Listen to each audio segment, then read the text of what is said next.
করা। আজ সবকিছু সত্যি তুলবো আমি। দেখ কেমন লাগে। আমার সাথে কুস্তি দেবো। এবার কোমরের হাড়গুলো সব চিরে দুমড়ে ভেঙে দেবো একেবারে। একে তো লিখতে আমার সাথে লড়বি কুস্তি, দেখ কেমন লাগে। ভাতটা গেল।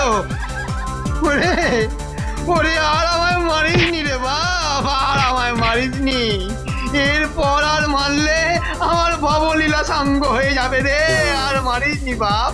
কিন্তু মন্ত্রী মশাই, আপনি হার স্বীকার করে নিলে শর্ত অনুযায়ী আপনার শাস্তি কমানোর জন্য আমি তো মহারাজকে কিছু বলতে পারবো না। না বললে বলবে না, তবে এটুকু বুঝতে পেরেছি যে ভবলীলা সাঙ্গ হওয়ার চাইতে কারালীলা অনেক ভালো। এই সব বস্তা ভরা ধানগুলো মন্ত্রী মশাই